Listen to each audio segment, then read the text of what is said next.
Então, muito boa tarde a todos, muito bem-vindos. O meu nome é Ana Margarida Silva, faço parte do Gabinete Nacional de Coordenação do EURES Portugal. Já vos explico o que é o EURES. De qualquer maneira, aquilo que eu gostaria de vos dizer, portanto, nós estamos aqui hoje num webinar sobre o recrutamento da EPSO para administradores no domínio dos assuntos marítimos e das pescas. E contamos com a especial colaboração da doutora Zélia Dias, do Centro de Informação Europeia Jacques Delors, com a qual nós temos vindo a colaborar ao longo dos últimos anos com webinars desta natureza e, portanto, recorrentemente, quando surgem novas oportunidades para as instituições europeias, vamos organizando webinars sobre estes diferentes recrutamentos. E temos também o gosto de ter connosco a doutora Dora Correia, da DG Mare. Nos explicará um pouquinho mais tarde e dará o seu testemunho do que é trabalhar numa instituição como portanto, uma direção-geral da Comissão Europeia e, em particular, esta direção-geral que cobre estas matérias dos assuntos marítimos e das pescas. Antes de continuarmos, eu queria só aqui dar umas breves notas sobre como é que vamos trabalhar durante este webinar. Portanto, aquilo que eu vos vou pedir é que durante a sessão vocês tentem, por regra, manter o microfone desligado. Eu também estarei um pouquinho atenta, ao facto de alguém, por engano, ligar o microfone, por algum motivo. O que é que vamos fazer? Vamos tentar, a doutora Zélia fará a sua apresentação e quando tiver pausas, eventualmente, poderemos também tentar colocar questões. Se vocês quiserem colocar questões, aquilo que vos sugiro, temos duas opções. Vocês, se forem questões mais simples, podem ir colocando as questões no chat. Vocês têm uma opção, portanto, eu peço desculpas, estou a começar pelo fim, mas vocês deverão ter uma barrinha de ferramentas equivalente a esta que vocês veem aqui em cima portanto, como vamos trabalhar, em que têm um balãozinho. Se não tiverem a barra no topo do ecrã, deverão ter no rodapé. E se vocês clicarem neste balãozinho, vocês acedem ao chat do Teams. E aí vocês podem colocar questões.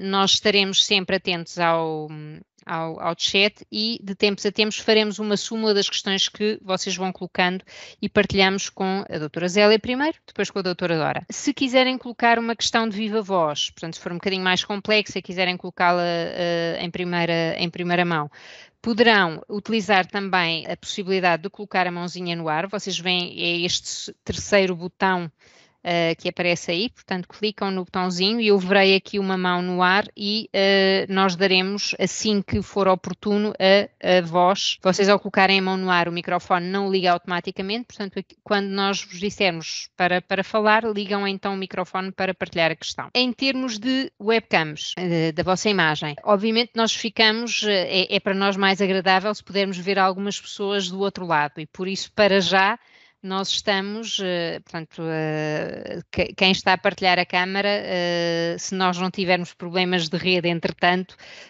podem manter, obviamente, a câmara ligada. Tenham apenas em atenção que, como nós estamos a gravar a sessão, se por algum motivo vocês não quiserem aparecer, de facto deverão ter esse cuidado de desligar a câmara, ok? Pronto, eu penso que não será um problema dramático, mas de qualquer maneira tenham isso em atenção. Eu penso que mais ou menos estão estas questões cobertas. Obviamente no final, quando acabarmos a sessão, não esquecer de clicar no botãozinho para sair, mas não será muito importante.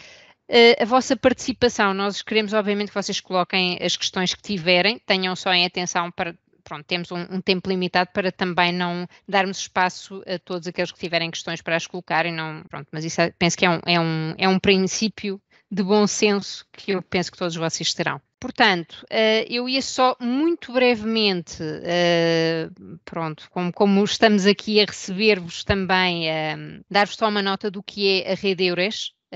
Nós, de certa maneira, somos os anfitriões da sessão em conjunto com o Centro de Informação Europeia Jacques Delors, mas também só passar aqui uma breve mensagem sobre o que é o EURES. Portanto, aquilo que nós vamos falar hoje são oportunidades em instituições da União Europeia, neste caso em particular na DG Mare, que é uma das direções gerais da Comissão Europeia, No entanto, a União Europeia tem também um serviço de colocação a nível que abrange 31 países e, nomeadamente, oportunidades a nível do setor privado, no essencial. E, portanto, só dizer-vos, de facto, muito brevemente o que é o EURES. Portanto, a sigla vem de European Employment Services, Serviços de Emprego Europeus.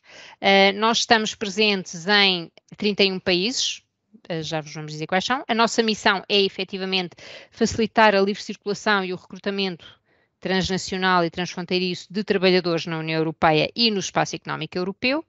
Como vos dizia, abrangemos 31 países, os 27 países da União Europeia, Noruega, Islândia, Liechtenstein e Suíça. E, fui um bocadinho rápida demais, temos aqui um conjunto de serviços aos quais vocês podem recorrer ao longo do ano.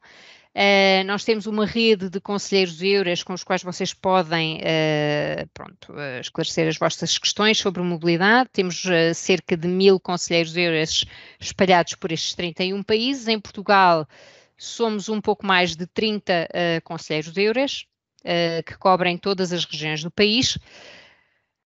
Temos um portal EURES, onde vocês encontram neste momento mais de 3 milhões de oportunidades de emprego, como vos disse, no essencial, no setor privado, para todos estes 31 países. Temos também uma plataforma de eventos no qual organizamos cerca de 30 a 40 eventos por ano, a promover efetivamente a mobilidade entre estes países. Poderão ser eventos mais dedicados a um país específico, a um setor. Temos várias possibilidades. Temos também países que organizam eventos com vários países. Geralmente, as atividades que o EURES Portugal desenvolve, nós temos um site a nível nacional no qual promovemos essas atividades, portanto, estas sessões de informação, outras atividades que nós vamos desenvolvendo, atividades de recrutamento para empresas específicas, para países específicos. Vocês conseguem encontrar essas atividades no website do EURES Portugal, que está ali identificado. Temos também um serviço de chat às sextas-feiras, que está disponível a partir do portal do EURES e também do website do EURES Portugal. Estamos disponíveis, temos conselheiros de EURES portugueses disponíveis, portugueses e também de outros 16 países que participam neste serviço, entre as 10h30 e o meio-dia e meia, todas as sextas-feiras de manhã. E estamos presentes nas redes sociais, em particular o EURES Portugal tem conta no LinkedIn, no Facebook e um canal no YouTube. A nível europeu temos participação em todas estas redes sociais, portanto também temos presença no Instagram e no Twitter. Ok? Pronto. E feitas as apresentações do EURES, só vos queria deixar esta mensagem. Iria passar à doutora Zélia. Vou parar aqui de partilhar esta apresentação e, Zélia, se quiser ir se apresentando, eu vou, entretanto, partilhar outra apresentação. Microfone. Pronto, já tenho a autorização. Muito bem. Boa tarde, Zélia Dias, docente de Informação Europeia Jacques-Delors, Ministério dos Negócios Estrangeiros. Começo por agradecer ao IFP/EURES, especialmente na pessoa da doutora Ana Margarida Silva, a coorganização deste webinário para esclarecer sobre o concurso agora aberto nos domínios dos assuntos marítimos e das pescas. Um agradecimento muito especial à doutora Dora Correia, da DG Mar, diretora-geral da DG Mar, que vai partilhar a sua experiência conosco e dar o seu testemunho enquanto trabalhadora da DG Mar. E agradecer, obviamente, aos participantes, esperando corresponder às vossas expectativas. Muito bem. Carreiras na União Europeia. Este é um projeto... Zélia, só uma questãozinha. Se quiser assumir o controle desse lado, força, porque assim controla os slides. Ora bem, isso é que interessa. Muito bem, já está. Muito bem. Este projeto Carreiras na União Europeia foi iniciado pelo CIESD em 2011 e tem como objetivo a ampla divulgação dos concursos EPSO junto de vários públicos, de forma a motivar e esclarecer quanto à candidatura destes concursos para as instituições europeias. Seria do nosso interesse que houvesse candidatos nacionais a estes concursos, dado que Portugal, neste momento, já está numa situação de subrepresentação nas instituições europeias e, portanto, não só são empregos aliciantes e interessantes, como gostaríamos que a diversidade geográfica fosse uma tónica nas instituições europeias. Muito bem. Hoje vamos falar do concurso cujas candidaturas estão abertas agora para administradores no domínio dos assuntos marítimos e das pescas, especialmente para a DG Mar. Muito bem. Então, o que é o funcionalismo público europeu? O que é oferecido ao candidato? É um trabalho interessante e estimulante, que pode discutir as matérias que estão na berra, assim se pode dizer, do dia a dia, como migrações, alterações climáticas, o comércio eletrónico, a comunicação digital. Portanto, é a hipótese de discutir os grandes temas da atualidade. Num ambiente de trabalho internacional, portanto, no mínimo 27 Estados-membros, 24 línguas oficiais, onde a diversidade geográfica é importante. Trabalhar com outras pessoas, diferentes tradições, diferentes culturas. É facultada desde o início a hipótese de formação contínua, não só de competências técnicas como de competências linguísticas. Vamos pensar que iniciam as funções com um grupo que tem polacos, húngaros, outras línguas e que gostariam de falar essas línguas, para além do francês e o inglês, que são as línguas de trabalho em grande parte das instituições europeias, pois é-vos dada a possibilidade dessa formação e desse desenvolvimento de competências linguísticas. Existe um equilíbrio entre vida profissional e pessoal, bem diferente da função pública nacional. Eu tenho amigas a trabalhar em instituições europeias em Bruxelas, com a minha idade, com os problemas de saúde idênticos aos meus, e devo dizer que as situações são diferentes, bem mais apelativas para elas do que para mim. A mobilidade profissional é fácil, conheço pessoas que começaram a trabalhar numa direção geral e, passado alguns meses, dado que não estavam devidamente integradas ou não gostavam, não se adaptaram, mudaram para outra direção geral da mesma instituição ou mudaram interinstitucional, uma mudança interinstitucional que foi fácil. Em Portugal não é assim tão fácil essa mobilidade profissional. O trabalhar e viver em Bruxelas, pois é agradável, porque é uma cidade cosmopolita, uma cidade com muitas nacionalidades e onde a carreira e o careers ainda é muito conceituada. Portanto, é bom, é gratificante. Peço desculpa, eu vou bebendo bolinhos de água ao longo da apresentação, porque são muitas apresentações e a minha garganta, coitada, já se reflete na minha garganta esta quantidade de sessões. Diversidade e igualdade, pois a União Europeia, enquanto recrutadora, não discrimina ninguém em razão de sexo, etnia, religião, orientação sexual, deficiência, etc. A remuneração, como estão a ver, este concurso que hoje o que estamos a discutir hoje é para início de carreira em AD6, eu já vou explicar o que isto significa, nos 5.500 euros, mais muitos benefícios a que têm direito, portanto também não é despiciente a remuneração. E por último, contribuir para o futuro da Europa, pois a União Europeia tem como grande objetivo o bem-estar de mais de 445 milhões de cidadãos europeus. Portanto, eu acho que é gratificante esta missão e objetivo de uma instituição europeia dentro da grande União Europeia. Pois, funcionalismo público europeu é constituído por 3 categorias. Primeiro, a categoria AD, ou seja, administradores. Eu sei que em Portugal administrador tem uma conotação diferente. No funcionalismo público europeu quer dizer licenciado, ou seja, Este concurso que agora abriu para administrador AD6 é para licenciados, o mínimo, licenciados, mestrado, doutoramento, tudo bem-vindo.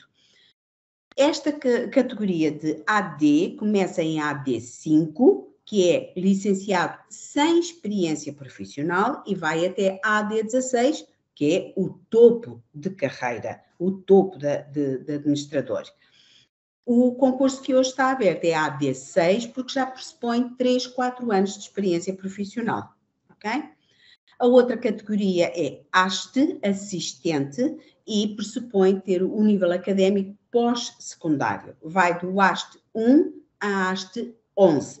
E há cerca de 3, 4 anos foi criada uma outra categoria, ASTE/SC, secretários, assistentes secretários, em que é simplesmente solicitado o nível académico do secundário. E vai do SC1 a SC6. Muito bem, 3 categorias. O concurso agora aberto para AD, administrador, AD6, porque já tem de ter alguma experiência profissional.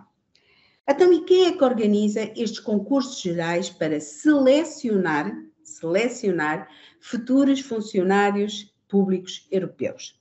É um serviço criado pelas instituições europeias, mais ou menos em 2004, 2005, o Serviço Europeu de Seleção de Pessoal, European Personal Selection Office, EPSO, dado que as instituições europeias, os recursos humanos dessas instituições europeias não tinham capacidade para receber candidaturas dos então 28, em 2004 ainda não era 28 Estados-membros, mas pronto, muitos Estados-membros a candidatarem-se, atualmente 27 Estados-membros.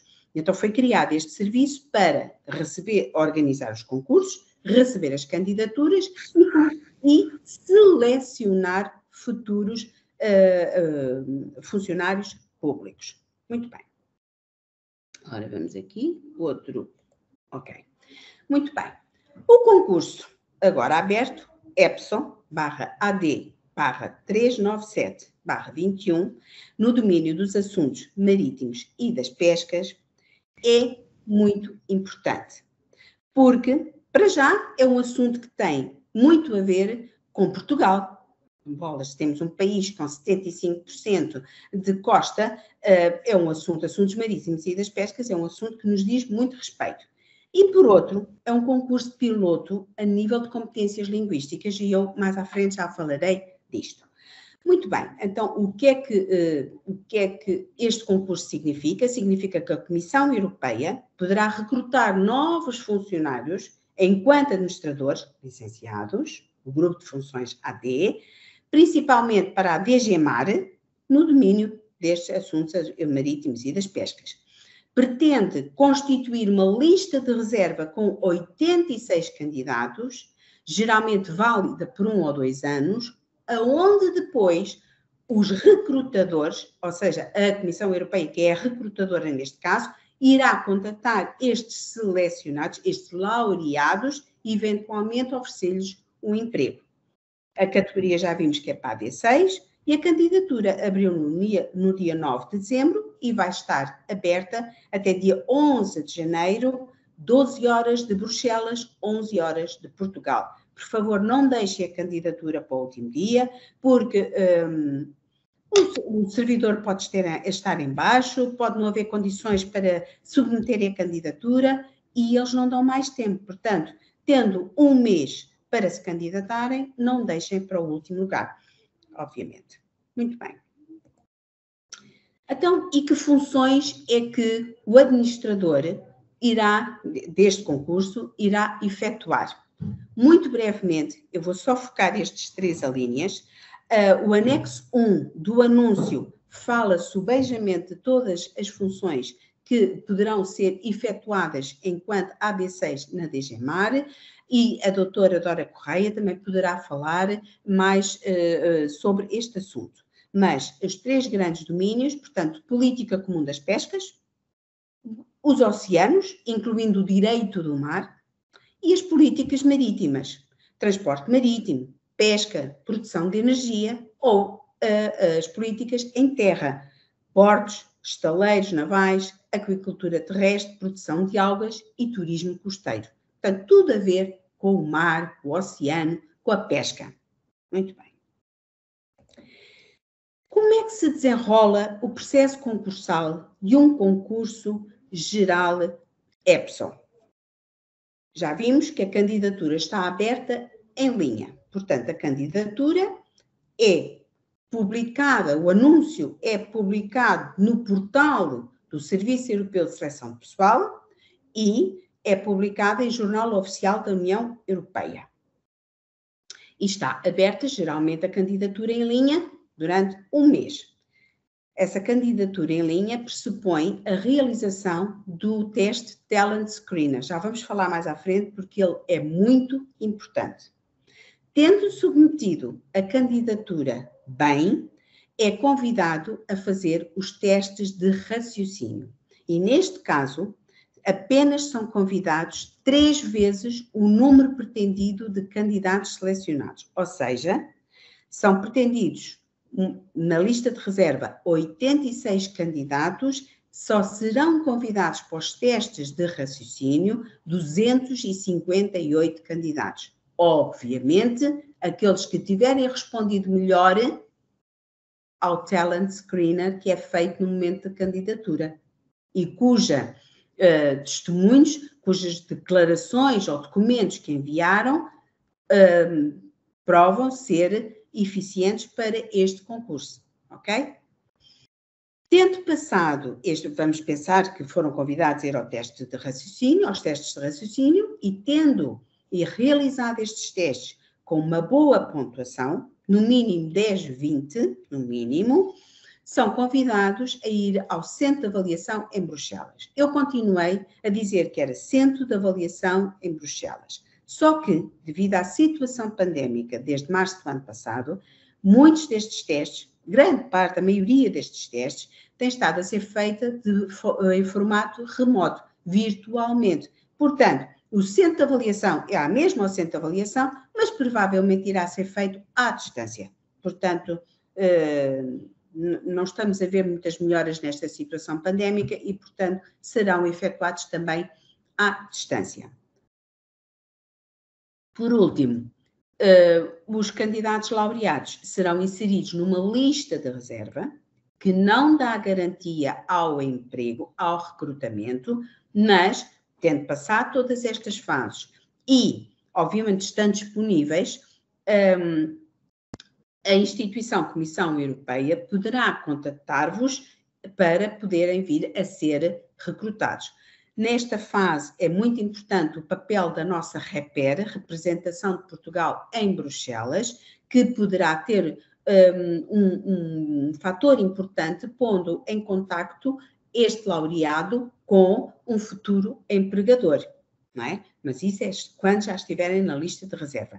Este processo nunca demora menos de 9 meses, são 27 Estados-membros a concorrer e, portanto, são estas fases todas para serem avaliadas por um júri e ainda com prazos para poderem reclamar. Portanto, nunca demora menos de 9 meses, ou seja, podem continuar a fazer ou doutoramento, ou um estágio, ou um emprego que tenham e, portanto, este processo concursal vai se desenvolvendo e, se depois forem aceitos, depois há que decidir o que é que fazer posteriormente, no futuro.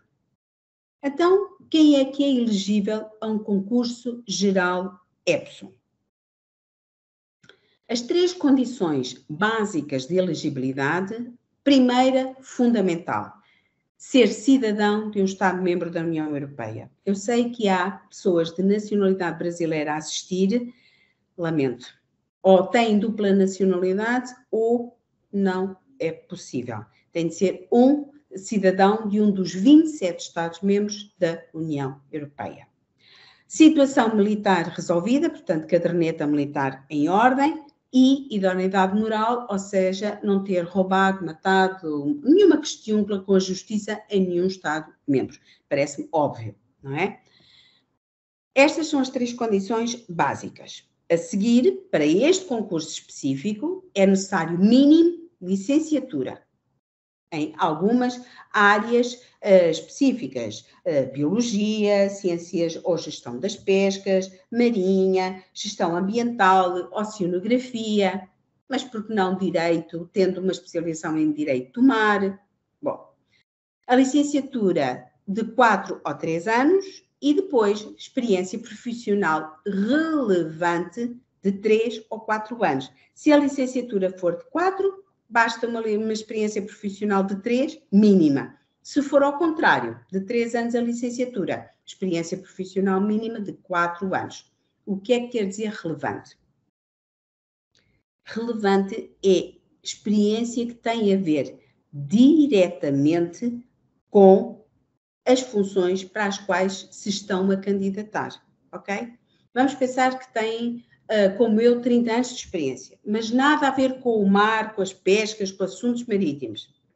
Lamento, mas não interessa, ok? Portanto, é necessária experiência nesta área. E agora, Ana, eu não tenho mais nenhum quadradinho onde clicar, porque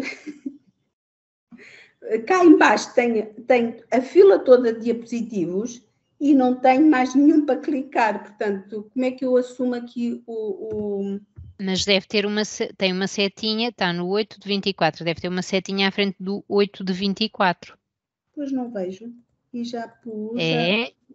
É, é que tem as nossas eu posso assumir o controle, se quiser. Assuma, por favor, porque eu não estou a conseguir. Já agora aproveito para colocar duas questões que estão aqui no chat. Muito bem, vamos embora.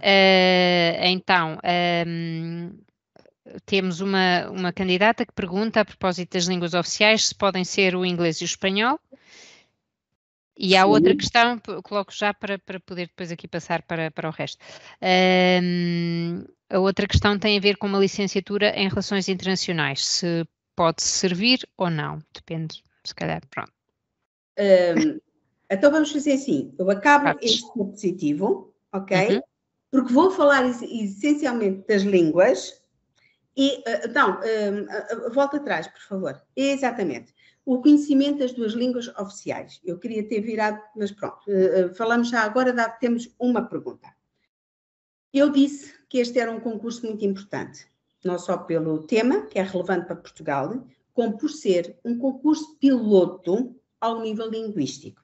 O que é que isto quer dizer? Pela primeira vez, o EPSO realiza um concurso em que as duas línguas solicitadas podem ser uma das 24 línguas da União Europeia, oficiais da língua da União Europeia. Ou seja,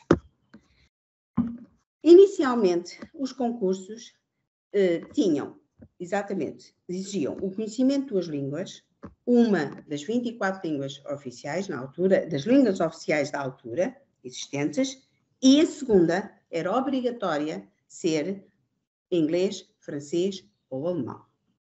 Em 2017, Espanha e Itália interpuseram um recurso em que disseram que isto era injusto. Durante 2 anos os concursos não abriram, os gerais não abriram, etc.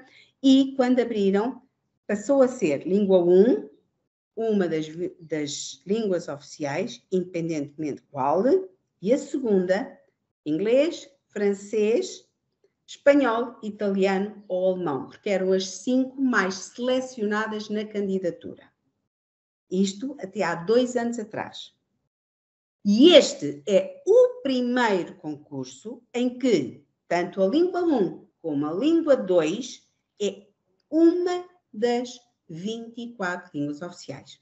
Exemplo, vamos escolher, por exemplo, para a candidatura para o Talent Screener, outra inovação, e para os testes de raciocínio, o português, por exemplo. E a segunda, aquela que vocês mais dominam, ao nível e mínimo nível B2, ok?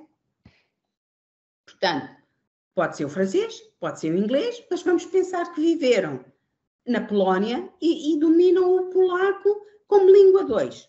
Escolhem o polaco para realizar os testes do centro de avaliação, ok? Muito bem. Portanto, agora é que já podemos passar e acho que respondi à questão das línguas. Já agora tem aqui também uma questão, se falar 4 línguas europeias dá mais chances. Dá mais chances, é verdade. Porque isto tudo que eu estou a falar é mínimo. Todos os cursos, todos os conhecimentos de línguas são uma mais-valia para o candidato. Provavelmente não nesta primeira fase, mas depois numa avaliação futura em que esteja em comparação com o outro com a mesma pontuação, pois obviamente que é preferido, não é? Porque tem mais conhecimentos. Obviamente que no mínimo são o conhecimento de 2 línguas oficiais, uma ao nível C1 e outra ao nível B2, mas todos os outros conhecimentos, sejam eles mais ou menos de linguísticos, é uma mais-valia, ok? Depois, no final, lembrem-me de eu dizer qual é o funcionário, geralmente, o tipo de... Qual é o candidato tipo escolhido no final destas provas todas. Muito bem. Então, como é que se processa o procedimento concursal? Outro. Zélia, só uma questão. Eu tinha colocado uma questão, não sei se será a melhor altura para, ou se ela será vista um pouco mais à frente. Temos aqui 2 questões que têm a ver com as áreas de formação das pessoas. Uma tinha a ver com as relações internacionais. É verdade. E há também um de agronomia, mas com especialização em produção de algas marítimas, com experiência em ecologia marinha, investigador do maré. Seria elegível. Exatamente. É assim. Em qualquer concurso, e seja ele para a União Europeia, seja ele para a ONU, seja ele para a OCDE, a licenciatura é importante. E há concursos que estipulam logo que só pode ser aquela licenciatura. Este é dado um pouco mais de abertura, porque o que é essencial na vida de um candidato é a sua experiência profissional que acrescentou à sua licenciatura. Ou seja, relações internacionais. Provavelmente não é o candidato ideal, mas se me disser que tem 10, 15 anos em que trabalhou essas relações internacionais no domínio do mar, do oceano e das pescas, é capaz de ser um candidato excelente para concorrer a este concurso. Ou seja, quando for fazer a candidatura e se conseguir responder ao teste Talent Screener e responder cabalmente, evocando a sua experiência profissional ali, então é capaz de ser candidato, um bom candidato a este concurso. Se não o conseguir fazer, fica pelo caminho. Respondi? Espero que sim. Havia aqui também outra, basta, porque depois agora seguramente que iriam surgir mais não sei quantas perguntas a propósito. Mas vamos continuando a apresentação e depois fazemos o resto. Então vá, outro slide, se fizer favor, porque eu não estou aqui a ver. Se eu assumisse o controle, deixe-me cá ver. Ótimo, eu acho que sim. Exatamente, tenho este, é o processo concursal. Muito bem, já falámos dele. Eu gostei de trazer este infograma porque achei que era muito engraçado. É do portal do Epson, mas já falámos dele. Portanto, candidatura em linha, depois quem é que se pode candidatar, depois os testes de raciocínio, o centro de avaliação e depois a experiência profissional em que áreas é que deve ser. Falta aqui uma parte principal que é a lista de reserva. Muito bem. Candidatura em linha. Para começar a candidatura tem que ter uma conta Epson. Portanto, no portal, inscreve-se, abre o login, uma password e cria uma conta. Se já possui uma conta Epson, essa é válida para todos os concursos Epson e não pode criar outra. Tenho aqui o link. Estes links não estão diretamente ativos, mas se os copiarem, portanto, depois podem começar e utilizá-los. Muito bem. Já falámos das línguas, mas eu vou novamente falar. Língua 1 serve para a candidatura, por exemplo, se for o português, candidatura em português. A realização do Talent Screener em português, e esta é a primeira vez que acontece, porque mesmo quando a candidatura era feita na língua 1, o Talent Screener era sempre na língua 2, e ultimamente era francês ou inglês, porque são as línguas de trabalho na maioria das instituições europeias. e para os testes de raciocínio. A língua 2, a que vão escolher ao nível B2, para as provas presenciais que têm estado a ser feitas à distância. Obviamente, diferente da língua 1, senão então, quer dizer, era tudo na mesma língua. Muito bem. Talent Screener. Eu vou dedicar um bocadinho a este teste, porque ele é muito importante. E é ele que determina o convite para os outros testes futuros, logo na candidatura. É um teste de resposta, perguntas e respostas. Todos os candidatos têm de responder às mesmas perguntas, no formulário de inscrição em linha e relacionadas com o concurso em questão. Portanto, são perguntas diretamente a ver com assuntos marítimos e de pescas e da sua experiência, da experiência profissional do candidato relativamente a estes temas. O júri vai avaliar as respostas, vai ver que experiência, penso que alguém tem o microfone ligado, e vai comparar as respostas de todos os candidatos, tendo atenção à experiência e os méritos de cada um. E depois isso vai fazer com que seja convidado ou não.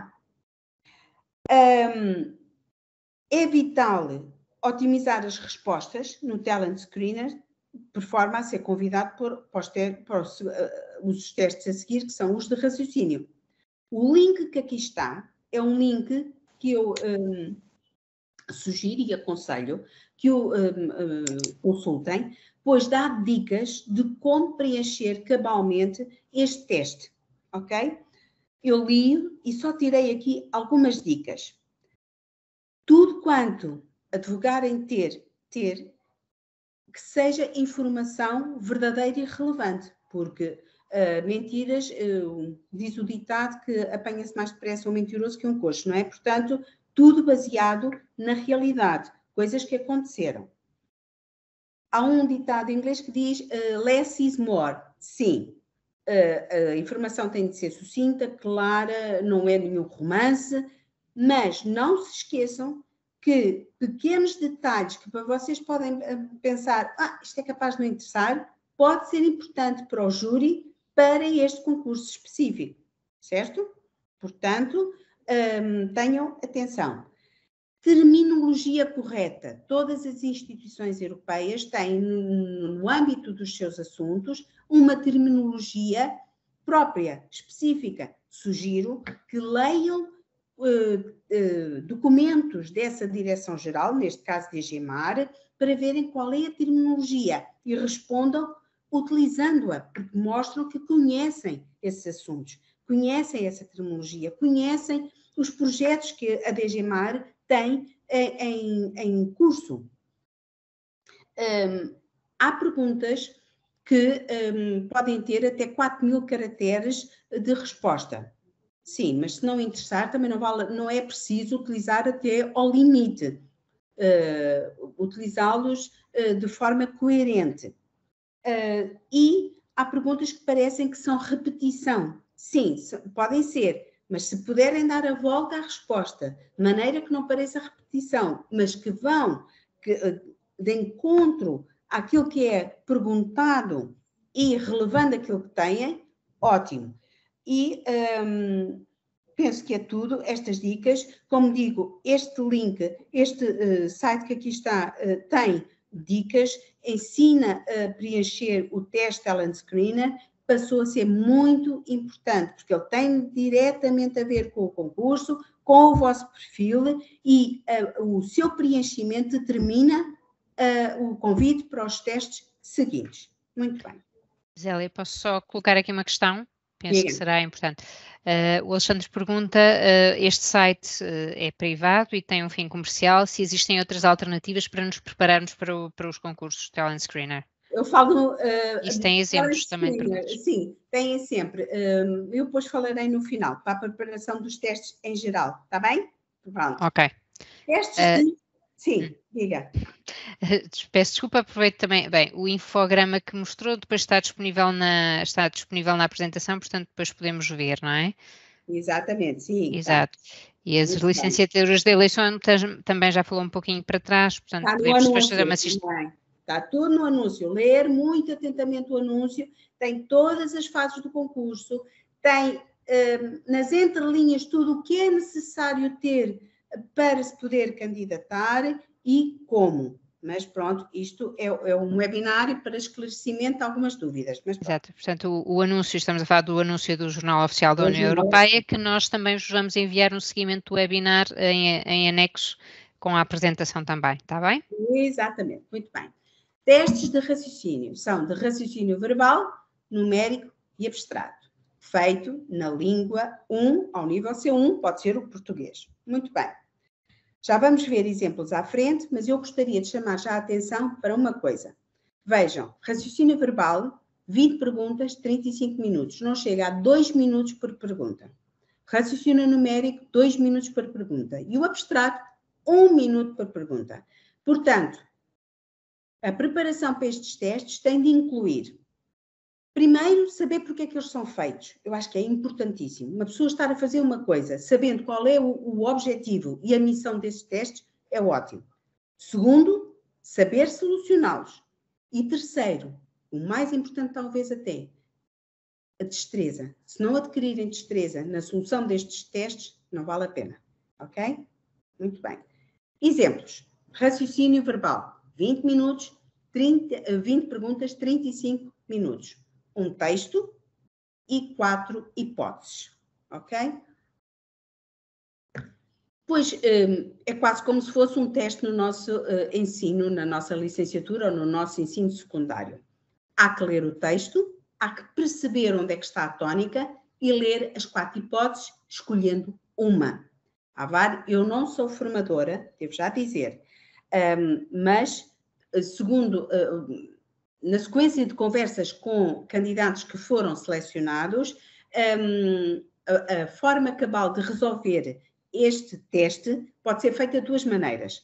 Como nós fazíamos no liceu, que era ler o texto, ler as perguntas, deixar cair logo duas, tornar a ler rapidamente, 1 minuto e meio, nem tanto, para cada pergunta e escolher aquela que é mesmo correta, ou, é engraçado, uma vez encontrei um candidato que, à terceira vez que tentou fazer estes testes, optou por outra maneira. Leu primeiro as 4 hipóteses, depois foi ao texto e verificou qual era a correta. Façam como entenderem, desde que treinem e consigam fazê-lo muito rapidamente, ok?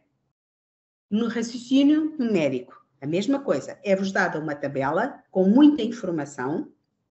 Podem utilizar a calculadora.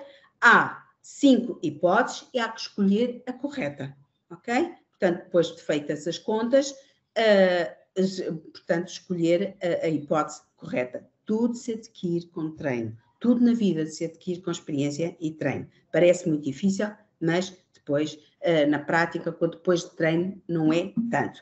Raciocínio abstrato, pois é mesmo abstrato, este teste é uma sequência, geralmente ou são figurinhas que aparecem numa sequência. Portanto, esta aqui é um quadradinho com uma bolinha lá em cima, e depois no meio, depois outra vez lá em cima ao meio, depois cá em baixo, e é escolher a que vem a seguir. Ora bem, a que vem a seguir há de ser... Isto era engraçado se eu conseguisse, mas deixe-me cá ver... ok, é a D, ok? Portanto, era a que estaria correta. É na sequência das casinhas, a casinha que está correta era esta. Tudo se adquire com destreza, com treino. Muito bem.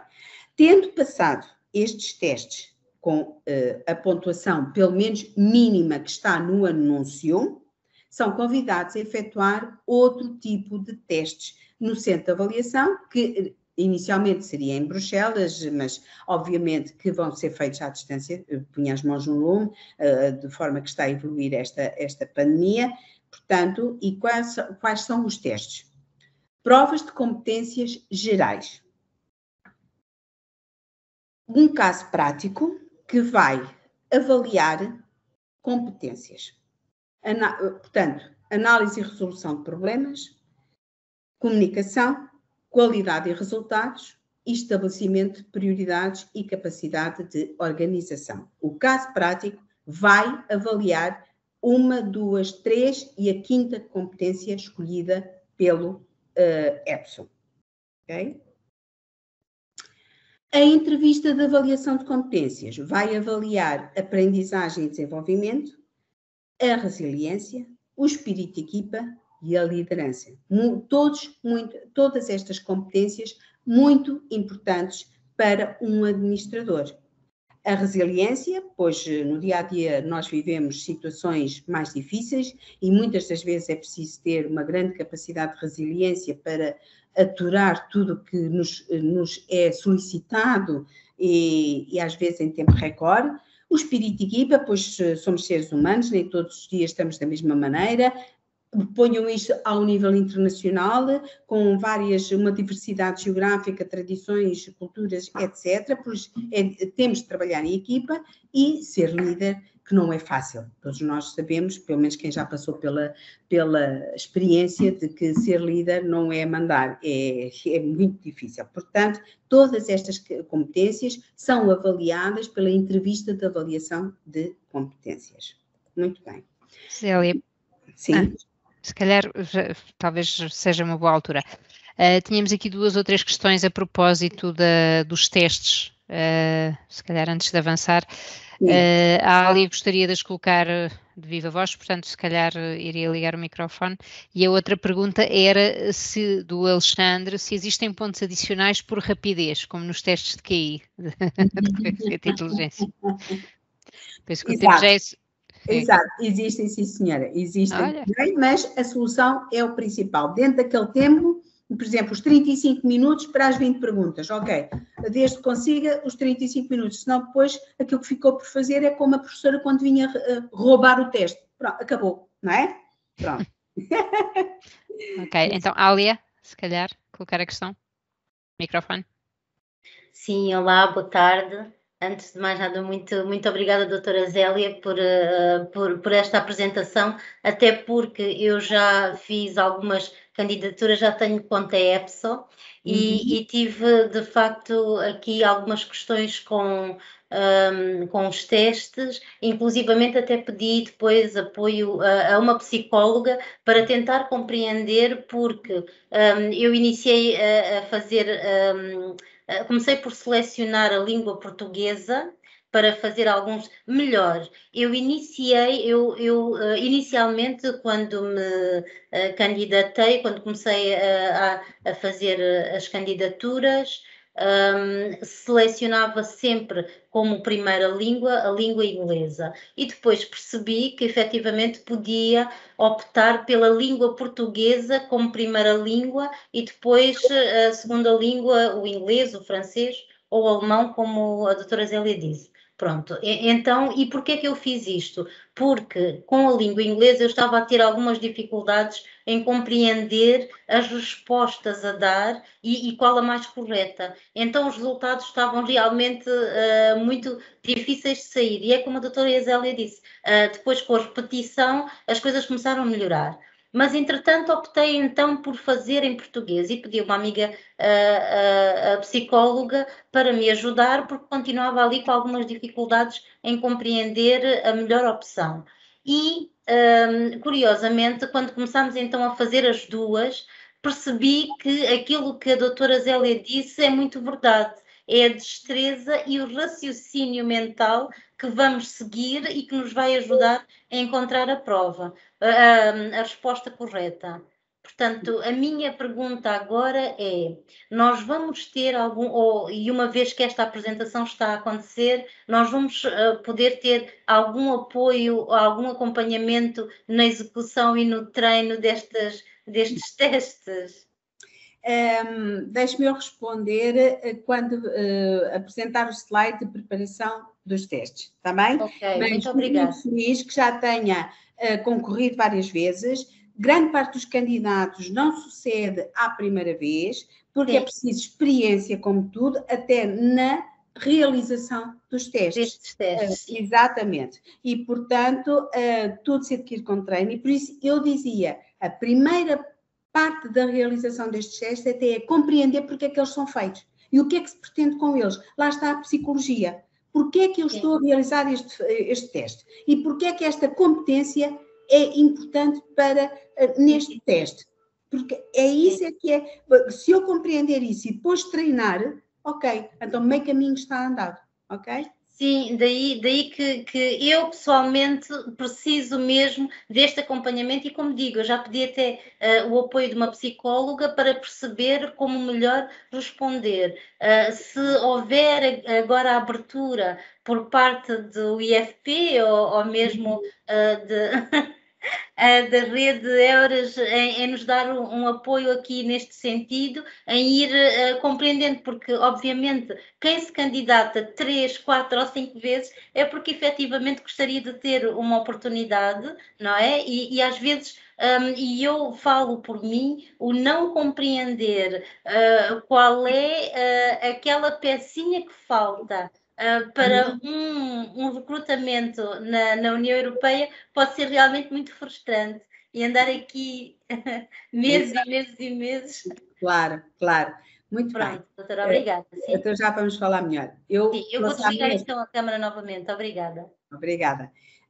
Portanto, mais uma vez, porque estas 8 competências são fundamentais para um futuro funcionário público europeu e que testes é que solucionam estas, que avaliam estas competências, porque se o caso prático avaliar a capacidade de aprendizagem, embora estejam a realizar a entrevista de competências específicas, vamos passar aqui atrás. Muito bem.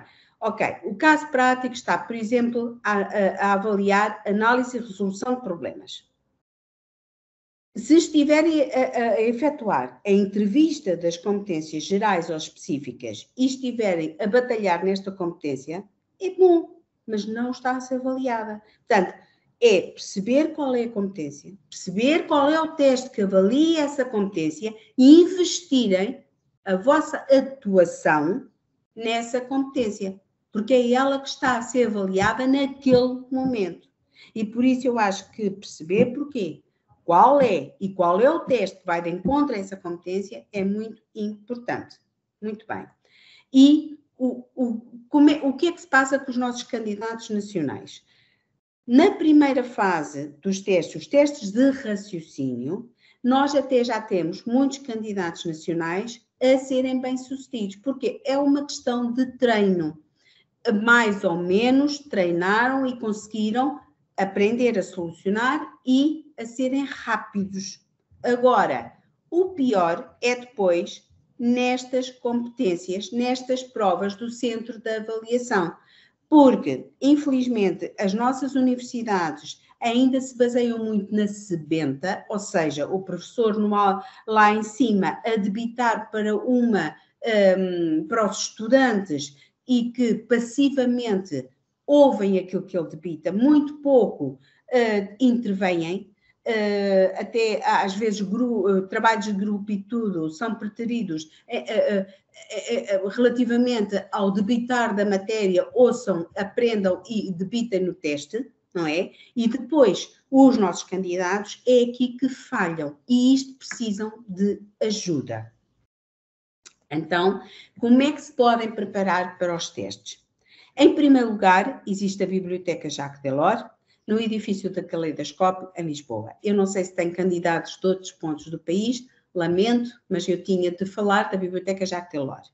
Ela possui muitos manuais de preparação para os testes, principalmente de um autor que é o Andras Panev, que investiu a sua experiência profissional nestes testes, nestes manuais, ou seja, ele todos os anos reedita o seu manual de preparação para os testes EPSO e, portanto, tem a tal parte introdutória importante que é o perceber porquê e depois explicar como solucionar. E depois tem alguns testes para praticar, mas depois podem praticar com manuais ou até no YouTube, como eu tenho aqui, ok?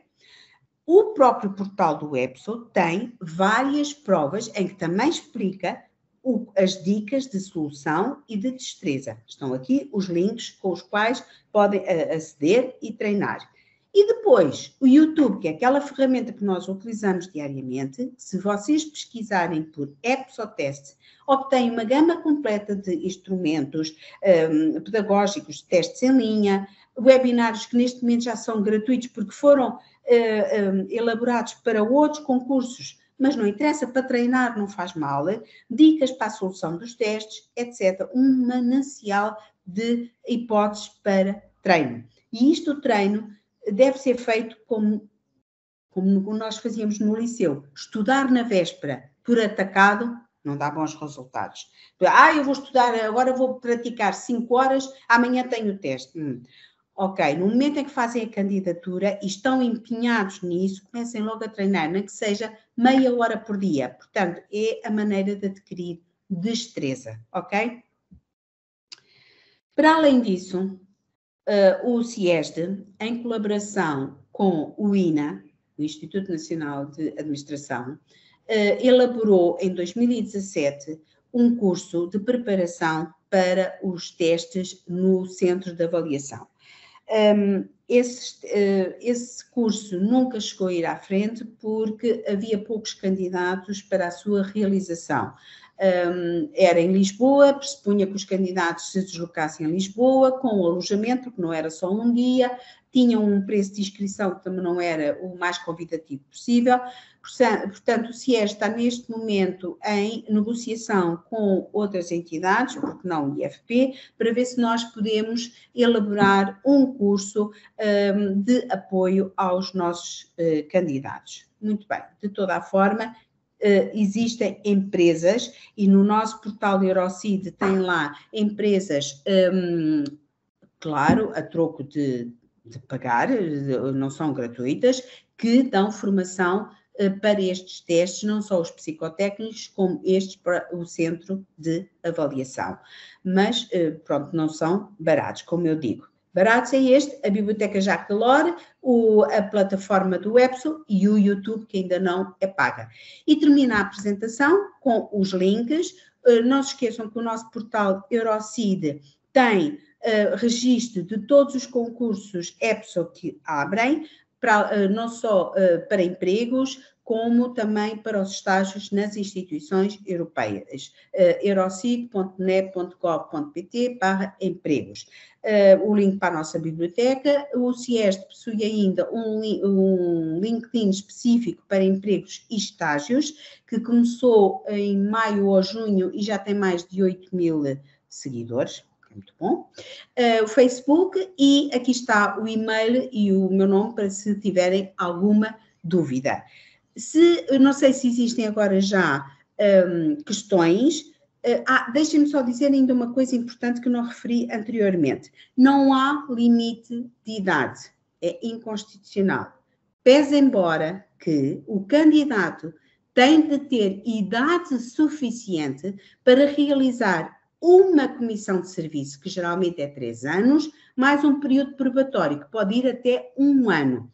E a reforma é aos 65 anos. Portanto, façam contas e vejam se podem candidatar ou não. Tendo acabado agora a apresentação, passava a palavra à doutora Dora Correia, agradecendo mais uma vez a disponibilidade enquanto DGMAR para vir aqui testemunhar e contribuir com a sua experiência profissional nesta área e, quem sabe, responder a mais perguntas relativamente aos assuntos marítimos e das pescas, que isso ultrapassa. Ana, talvez fosse bom retirar a minha apresentação, não sei. É verdade, eu vou assumir o controle então, vou parar a apresentação. Havia aqui 2 questões também, uma a propósito do contacto que poderia ser utilizado na REPER para tentar também fazer algum follow-up das candidaturas, ou de que forma é que podem fazer um bocadinho não é lobbying, mas pronto, tentar o contacto com a REPER nesse sentido. E há uma questão do Vítor Silva, que pronto, que está numa lista de reserva num concurso da EPSO desde 2013, que nunca foi chamado, pronto, e depois há aqui algumas considerações que a Zélia poderá ler também no chat em relação a isso, mas está bem. No final, dá agora a palavra. Poderemos deixar a questão, se calhar, para o final, para podermos dar a oportunidade à doutora Dora para para expor um bocadinho. Quer que, doutora Dora, quer que ajude a partilhar portanto, o organograma que enviou ou consegue fazê-lo daí? Não, se quiser pode já partilhar. Então pronto, sim, então obrigada. E deixe-me começar, aliás, por lhe agradecer a doutora Ana Margarida e a doutora Zélia também, a oportunidade de estar aqui presente nesta sessão de informação e desde já dizer que me compraz muito fazê-lo, porque, como disse, penso logo no início, de facto, e sendo funcionária europeia, mas sendo portuguesa também, há realmente um problema de subrepresentação de Portugal nas instituições europeias e sobretudo, claro, e depois podemos falar sobre isso, sobre o meu percurso na Comissão. Eu comecei na Comissão em 96, na altura tínhamos muitos colegas que tinham realmente entrado na Comissão e nas outras instituições na altura da entrada de Portugal, na então CEE, e essa geração, claro, acabou por sair, por se reformar, e falta, digamos, sangue novo, falta uma geração de jovens e mais jovens portugueses para fazer ouvir a nossa voz. E isto porque, e suponho que os participantes estarão a par, a Comissão Europeia é a instituição que representa o interesse comum, o interesse dos cidadãos europeus. O Conselho de Ministros representa os interesses dos países e claro que o Parlamento é também, o Parlamento Europeu é eleito de maneira direta para representar os cidadãos, mas a instituição supranacional, porque o Parlamento está organizado em delegações nacionais, não é? A instituição supranacional, a instituição que tem o dever de representar todos os europeus é a Comissão Europeia. E claro que se não há vozes portuguesas, ou poucas vozes portuguesas na Comissão Europeia, então, digamos, os nossos interesses, a nossa maneira de ver a Europa é menos representada e é menos ouvida. Daí, de facto, o interesse em assegurar uma participação justa, diria eu, e uma representação justa de Portugal. Portanto, bem-ajam por esta iniciativa e têm todo o meu apoio. Depois, também, claro, congratula-me bastante estar aqui hoje, porque estamos a falar de um concurso específico para a área da pesca e dos assuntos marítimos, que é a direção-geral em que eu, de facto, trabalho neste momento. Talvez se possa pôr o organograma. E estava a pensar, nesta minha curta apresentação, falar-vos um pouco do meu percurso, como é que eu cheguei aqui, ao fim e ao cabo, e para vos dizer um pouco também as diferentes funções que já desempenhei na Comissão Europeia. A doutora Zélia já falou do famoso anexo 1 do aviso do concurso, em que de facto se pormenoriza os tipos de perfis que o concurso pretende selecionar. Posso-vos talvez dizer um pouco em termos das nossas expectativas e do tipo de funções que de facto nós pensamos, digamos, que pensamos recrutar para essas funções com este concurso. E depois, finalmente, posso falar-vos um pouco da DG Mare e de como é trabalhar para a Comissão, se bem que a doutora Zélia já deu uma boa apresentação sobre as vantagens e, digamos, os pontos mais atrativos sobre trabalhar na Comissão. Portanto, esses seriam mais ou menos as três áreas. Estejam à vontade, claro, para colocar todas as questões no chat. Suponho que a doutora Ana Margarida vai interromper-me quando for preciso e esteja à vontade para o fazer, porque de facto é bom se esta apresentação for interativa. Portanto, em termos da minha... Eu vou interrompê-la, mas tenho que partilhar consigo um probleminha que eu tenho, que é como o organograma está em PDF, portanto, eu se calhar, nós depois também podemos enviar para os colegas, se precisar de utilizar o organograma, diga-me, mas se eu estiver... Está em PDF, eu só consigo partilhar com partilha de ecrã e não consigo ver ao mesmo tempo o chat, está bem? É só para alertar para isso. Está bem, está bem. Tá bem. Não, mas eu posso tentar partilhar, mas eu devo dizer, eu com o Teams não sou assim muito... Vocês utilizam mais o Webex, não é? Ou Pois. outra. Então vou parar do meu lado. Deixe-me só ver, se eu conseguir apresentar resolvemos já esse assunto. Mas será sempre com partilha de ecrã, no seu caso, então. Share content, suponho que é isto, não? Se não for... Espera um bocadinho. Sem problema.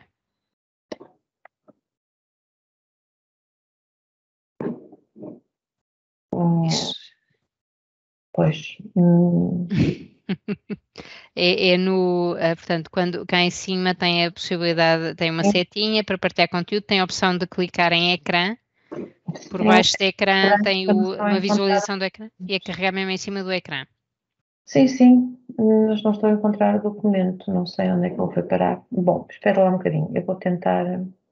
Não se preocupe então, vamos se houver... Será... Que eu tinha...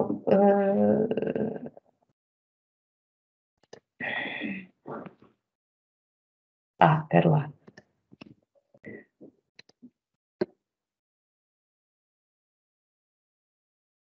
Não. Pois, aqui diz-me que não podem, que eu não posso partilhar PDFs, só PowerPoint. Pois, é essa a questão. Pronto, não se preocupe. Eu não tenho este ficheiro em PowerPoint, só tenho PDF. Pronto, não se preocupe. Vamos fazer o seguinte, se concordar. Nós vamos sempre, se concordar, enviar o organograma depois com as apresentações. Enviar aos participantes. Eu, entretanto, para os primeiros pontos da apresentação não preciso do organograma.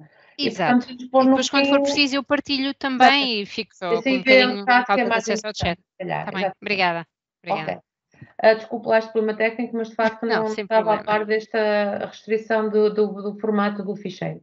Portanto, em termos do meu percurso, eu, Dora Correia, sou portuguesa, vivi em Portugal, estudei em Portugal, fiz a minha licenciatura em Portugal, vim para a Bélgica em 93 fazer um mestrado em estudos europeus e foi durante o meu mestrado que foi publicado um concurso geral. Isto, portanto, nos moldes do antigo concurso geral dos anos 90, não tem nada a ver com os moldes atuais, mas foi publicado um concurso geral e eu, de facto, candidatei-me durante o meu mestrado e, portanto, tivemos um ano e meio de procedimento concursal, portanto, está a ver que os 9 meses agora até, nesse aspecto, é uma melhoria, não é? E éramos, só para vos dar uma ideia, à partida éramos 50 mil candidatos para uma lista de 150. Depois acabaram por fazer uma lista de 300, porque de facto foram imensos candidatos, e eu fui posta nessa lista em 95, e estive um ano e meio para ser depois recrutada em 96 na Comissão Europeia. Portanto, eu já entrei para a Comissão Europeia em 96, e desde então já estou na minha 5ª Direção-Geral, portanto já tive um percurso bastante variado. Entrei para a Direção-Geral de Emprego e Assuntos Sociais, estive na Direção-Geral de Justiça e Assuntos Internos, estive no Secretariado-Geral, que é como a Presidência do Conselho de Ministros, daqui é o departamento que coordena os outros, estive no gabinete de um comissário. Depois entrei para a Direção-Geral de Pescas e Assuntos Marítimos como chefe de unidade, portanto, chefe de uma equipa de 20 e poucas pessoas, e sou agora diretora nessa mesma Direção-Geral, para uma equipa, tenho uma equipa de mais ou menos 85 pessoas sob as minhas instruções. Portanto, já fui nomeada diretora em 2016, e, digamos, é uma carreira de administrador, que acaba por ser o quadro superior aqui, não é? Até tive uma carreira de quadro superior, mais ou menos até 2012, em que depois assumi funções de chefia e que continuo a desempenhar. Isto para confirmar o que de facto a doutora Zélia dizia, em termos de possibilidade de desenvolvimento profissional, de possibilidade de mobilidade interna dentro da Comissão Europeia e de ao mesmo tempo, digamos, contribuir de facto para a instituição, mas ter também um desenvolvimento pessoal que é bastante importante e muito, muito gratificante. Estejam à vontade para me colocar alguma questão que tenham sobre o meu percurso, a minha carreira, as minhas qualificações. Talvez seja útil dizer, eu estudei, fiz uma licenciatura em Relações Internacionais na altura na Universidade Técnica de Lisboa e depois, como disse, o mestrado em Assuntos Europeus aqui em Bruxelas. Portanto, eu tenho um perfil que aqui é considerado, chamam-no perfil generalista. Eu sei que houve uma pergunta sobre as relações internacionais, e isto está um bocadinho ligado também, digamos, ao tipo de perfis que nós queremos recrutar com este concurso.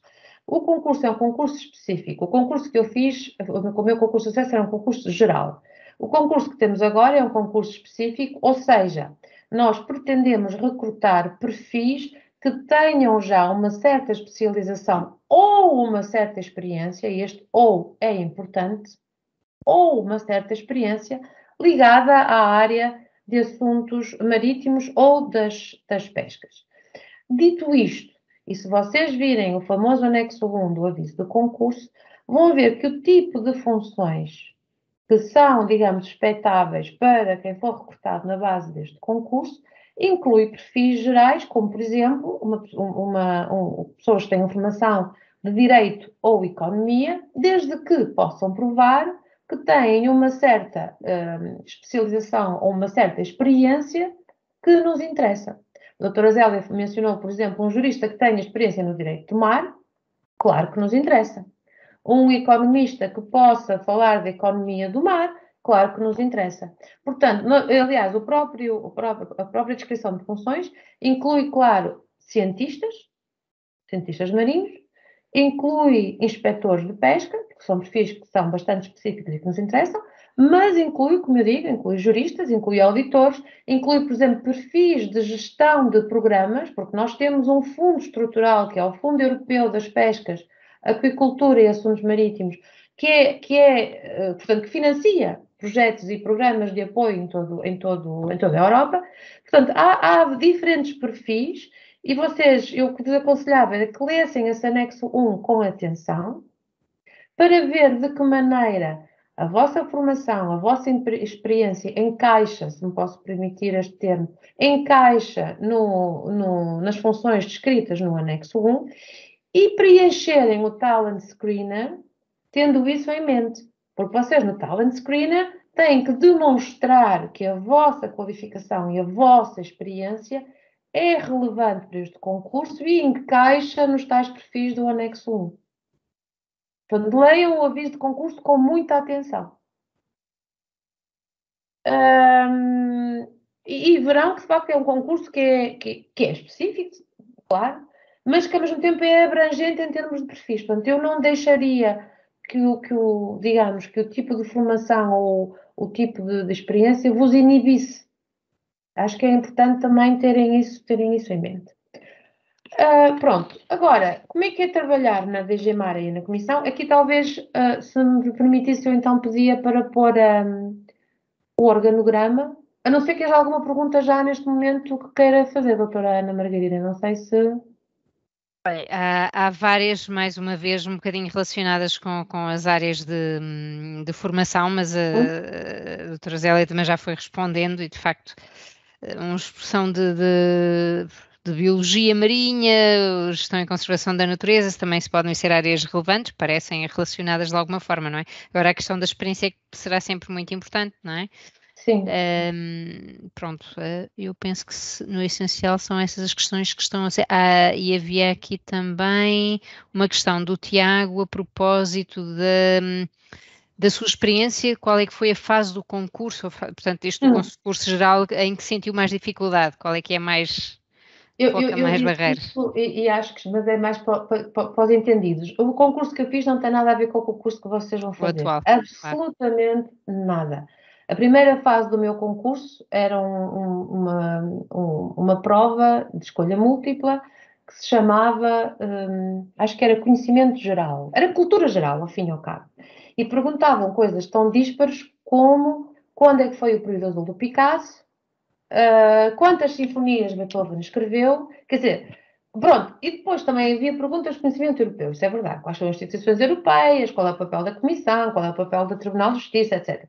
Mas, portanto, era uma espécie de pot-pourri de perguntas completamente impossíveis de prever e era completamente impossível preparar essa fase do concurso. Portanto, isso para mim foi a fase mais complicada e claro que era um bocadinho aleatória e era usada para eliminar o maior número de candidatos possíveis, porque passámos de 50 mil, acho eu, para 2 mil, uma coisa assim do género. Pronto, portanto, para mim essa foi a parte mais fácil, mais difícil, desculpem, porque era uma prova para a qual era impossível prepararmos com antecedência. É impossível. E o período azul de Picasso, se me perguntarem agora, eu não sei, sinceramente. Acho que na altura também não sabia, porque é realmente complicado, pronto. Por isso é que se mudou o modelo de concurso para incidir mais sobre as competências e não tanto sobre os conhecimentos. Porque o que é que se observou? Que esse modelo de concurso baseado nos conhecimentos era um modelo elitista e discriminatório. Pronto. E que favorecia certas nacionalidades relativamente a outras. Quanto eu consegui finalmente abrir o chat. Quanto às formações, gestão e finanças, certamente, como disse, há um perfil de gestor de programas. Biólogos marinhos, por amor de Deus, concorram todos, porque nós temos um déficit enorme de biólogos marinhos, enorme a nível europeu. E em Portugal há ótimas universidades, ótimos cursos, ótimas formações de biologia marinha e não conseguimos trazê-los para Bruxelas. Portanto, concorram todos e mais alguns, porque de facto é um perfil que nos interessa imenso, temos imensas dificuldades de recrutamento.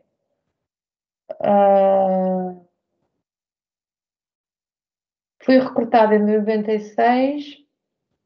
Não, em 93 fiz o concurso. Quando se inscreve para um concurso, não é para um cargo em especial. Aliás, quando se é selecionado num concurso e se vai para uma lista de aptidão, não é para nenhum cargo em especial. E a doutora Zélia mencionou esse ponto. O facto de serem selecionados por uma lista de aptidão não implica que serão recrutados. E podem ficar. Eu tive 1 ano e meio, 2 anos numa lista de aptidão sem ser recrutada e a lista de aptidão fechou com pessoas lá dentro, caducou, que nunca foram recrutadas.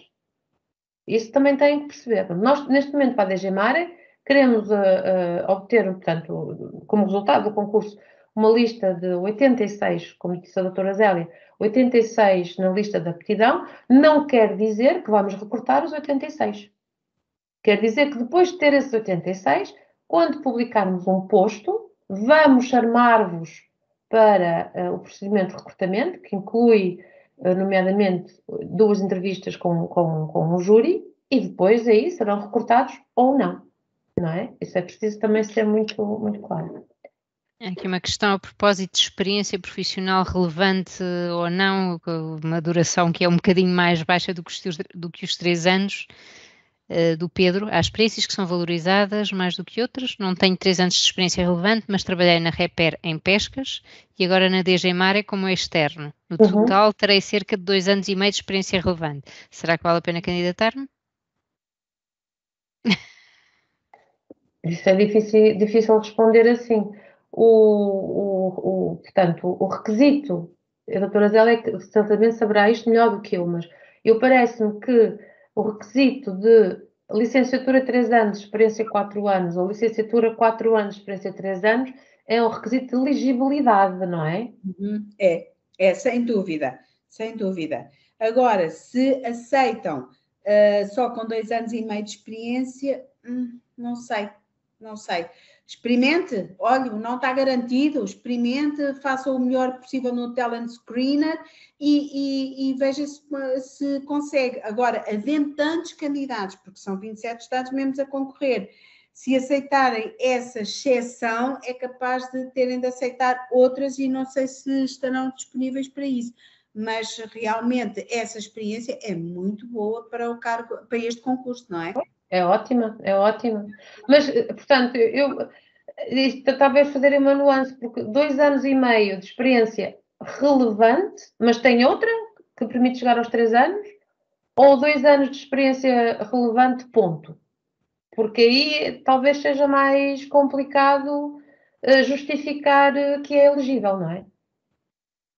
É uma nuance que acho que é importante fazer. Não sei se há mais perguntas, não, talvez então pedisse. Temos uma candidata que gostaria de colocar questões oralmente, que é a Celina. Sim. Força. Ligar o microfone, Celine.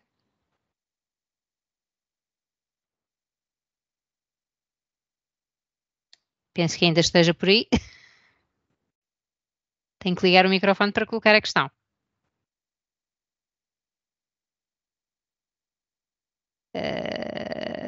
Pois, se calhar.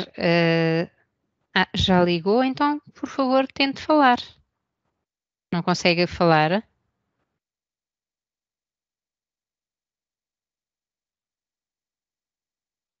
Deve estar com o microfone ou no volume, o volume deve estar no mínimo. Aqui tentar para ver se percebo qual é a situação. Ora, destacar para todos, deixa cá ver.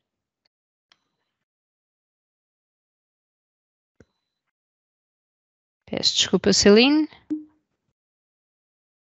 Pois estava a ver se conseguia perceber pela visualização o que se passaria, mas não estamos a conseguir ouvi-la. Se calhar iríamos passar a outro candidato, pode ser? Porque de facto não estamos a conseguir ouvi-la. Vítor? Sim, Sim, sim. estão-me a ouvir? Sim, sim. Muito boa tarde a todos. Antes do mais, gostaria de felicitar os organizadores desta iniciativa, que acho que é muito louvável e muito importante para, enfim, ajudar candidatos portugueses nos seus processos de candidatura.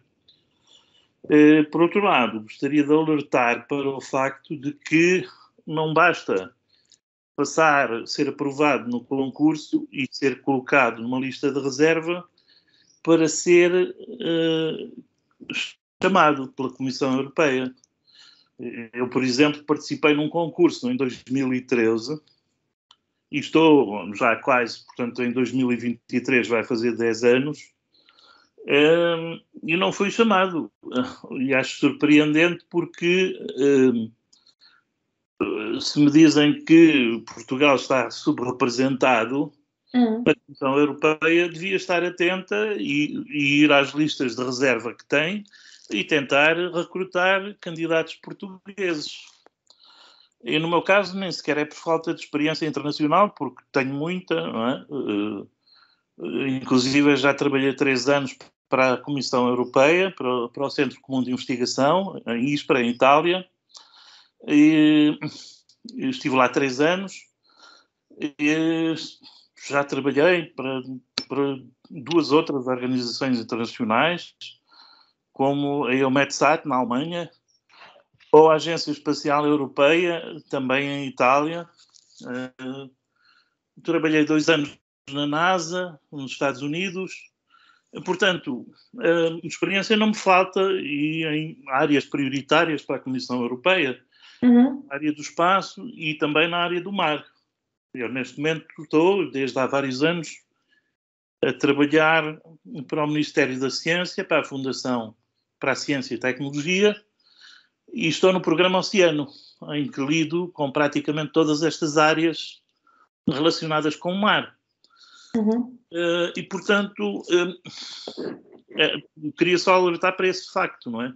Não sei quem é que deverá fazer alguma coisa ou ter alguma iniciativa, mas se calhar as autoridades portuguesas, não sei se através da REPER ou outro mecanismo qualquer, poderiam chamar a atenção para situações desta natureza. Não especificamente a minha, mas em geral, não é? Porque aqui o objetivo não é propriamente estar a pensar na minha situação concreta, mas pensar, estou convencido que há outros portugueses que estão na mesma situação, que estão em listas de reserva e que não são chamados por qualquer motivo. Se fosse possível também explicar um bocadinho como é que é feita essa chamada, como é que a Comissão Europeia vai buscar candidatos às listas de reserva, talvez isso ajudasse. Sim. Ok. Desculpa, já me alonguei bastante. Eu posso explicar como é que é o nosso procedimento de recrutamento. Talvez seja... portanto, nós, quando temos um colega que sai ou que se reforma, enfim, pronto, quando há uma vaga, a primeira coisa que temos que fazer é publicar o posto dentro da comissão. Lá está, faz parte da mobilidade interna que a doutora Zélia mencionava e que nós tentamos sempre favorecer. Só depois de termos publicado o posto dentro da comissão e de termos chegado à conclusão que não houve nenhum candidato satisfatório, já funcionário, que concorreu a esse posto, é que temos a possibilidade de abrir a candidatos externos. Candidatos externos que podem ser candidatos de outras instituições, Parlamento, Conselho, Tribunal de Contas, Tribunal Europeu, isto é mais raro, ou podem ser, de facto, pessoas que estão nas listas de aptidão. Agora, o que é que se passa na realidade? Na realidade, o que se passa muitas das vezes é quando nós publicamos o posto, recebemos em simultâneo e em paralelo candidatos internos e externos. O que é que nós fazemos? Porque isso somos obrigados. Fazemos as entrevistas com os candidatos internos primeiro. Porque, de maneira, portanto, regulamentarmente é o que temos que fazer, não é? Só que muitas das vezes, depois de entrevistarmos os candidatos internos, chegamos à conclusão que afinal nenhum destes corresponde, já não vamos abrir aos externos porque, entretanto, recebemos em paralelo uma série de candidaturas externas. E vamos chamar à entrevista, à segunda fase das entrevistas, aqueles que já concorreram. Portanto, o que é que eu aconselho? Se de facto está interessado em vir trabalhar para a Comissão, é ir seguindo, e isso a Reper poderá, penso eu, ajudar, ir seguindo as publicações de postos no interior da Comissão. Porque, o que é que acontece? Quando vir uma publicação interna que corresponde ao seu perfil, pode daí, desde já, manifestar o seu interesse. Ou seja, não é uma candidatura, porque a publicação é interna, portanto, a sua candidatura não pode ser considerada, é inelegível, mas é uma manifestação de interesse. Eu vi esta publicação, corresponde ao meu posto, fique sabendo que eu estou nesta lista de aptidão, se não encontrarem nenhum candidato interno, então pensem em mim. E acaba por ser isso que se passa. Portanto, é preciso uma certa proatividade, estando na lista de aptidão, é preciso uma certa proatividade, manifestando o seu interesse de maneira a ser chamado. Porque, infelizmente, nós estamos nesta situação com muitas administrações públicas em toda a Europa, não é? Nós temos uma sobrecarga de trabalho enorme, uma falta de recursos enorme, humanos gigantesca, que todos os anos nos cortam nos nossos orçamentos. Pronto, isto é triste realidade, não é só em Portugal, é a todos os níveis. E, portanto, quando abre uma vaga e queremos recrutar, há sempre uma certa urgência em fazê-lo. Portanto, é muito difícil para um chefe de unidade, e as unidades na Comissão são obviamente pequenas, é à volta de 15, 20 pessoas, que tenha uma vaga que não conseguiu recrutar ninguém a interno, não vai começar a olhar para as 300 listas de aptidão que estão abertas e ir examinando uma a uma as pessoas que estão no livro para ver se encontra a pérola rara, está a perceber? Portanto, a dificuldade é um bocado essa. Portanto, estando na lista de aptidão, o que eu aconselho é ser proativo e até eu recebo imensas candidaturas espontâneas, por exemplo. Pessoas que estão na lista de aptidão e me escrevem diretamente dizendo: eu estou na lista de aptidão, se por acaso abrir alguma coisa, pensem em mim. Até sem ter vaga aberta, está a ver? Uhum. Portanto, há uma tal oferta, há uma tal disponibilidade das pessoas para, de facto, terem essa, digamos, gestão proativa da presença numa lista de aptidão, que realmente é raro, acontece. Mas é raro termos aquele caso de escola clássica que um chefe de unidade, de repente, decide entrar no site das listas e examinar os candidatos um a um para ver se encontra o que precisa. Realmente já não é uma realidade muito corrente. Doutora, deixe-me acrescentar só uma coisa. Exatamente, aliás, eu até tinha já escrito no chat, é isso, a proatividade é essencial. O facto de ficar numa lista à espera, bom, meu Deus, ficar sentado no sofá nunca deu resultado. Estudar a entidade, este organograma que a doutora apresentou, provavelmente até está disponível em algum lado, verificar qual é a pessoa que poderia contactar, dizer: eu estou na lista de reserva, eu já passei estes testes todos, não quer dizer que seja o melhor, mas se já os passei, tenho algumas competências e estou disponível para estudar a entidade, poder colaborar, participar neste projeto em curso ou qualquer iniciativa que esteja de acordo com o seu perfil. Isto por um lado, e quis acrescentar isto ao que a doutora Dora disse. Por outro lado, também pegando nas suas palavras do candidato, esta subrepresentação de Portugal está a ser negociada com a Comissão e no grupo funcionários, e uma das questões que tem sido levantada é essa: pegar nos candidatos das nacionalidades que estão subrepresentadas e dar-lhes primazia em detrimento dos outros Estados-membros, dos candidatos dos outros Estados-membros que não estão subrepresentados.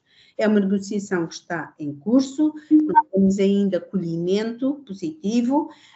Outra negociação é a abertura de concursos por nacionalidade, chamada uma hard measure, para colmatar a subrepresentação. E aí já só abriria concursos para a nacionalidade que estava subrepresentada. São negociações que estão em curso, a ver, vamos se conseguimos levar a bom porto, mas de toda a forma, se a lista de reserva ainda estiver válida, é estudar a entidade e tentar contactar alguém que possa levar a bom porto, dizer: eu estou aqui, estou disponível.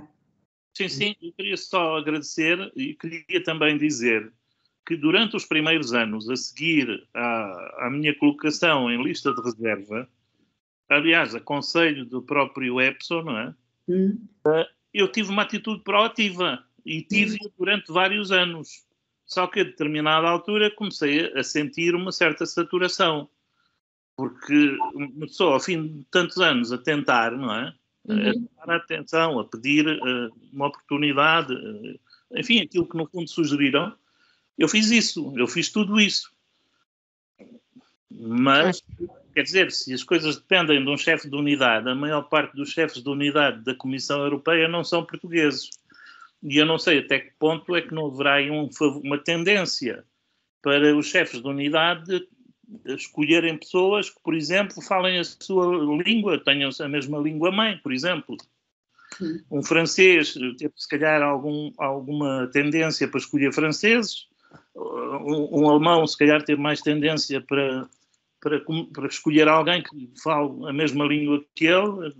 Não sei se isso acontece ou não. Mas pronto, agradeço as vossas sugestões. Vítor, obrigada. Eu peço desculpas, que eu queria dar aqui a oportunidade também, que era a Celine, que não estava a conseguir ligar o microfone, que era o Luís Vicente, que também já deve estar cansado de ter a mão no ar, já está ali há um tempinho, e depois também, como já vamos um pouquinho adiantados na hora, eu propunha que tentássemos dar espaço aqui à Celine e ao Luís, e depois as outras questões, se calhar, ia-vos pedir que depois também colocassem, talvez por e-mail, ou se a Zélia concordar e a doutora Dora também.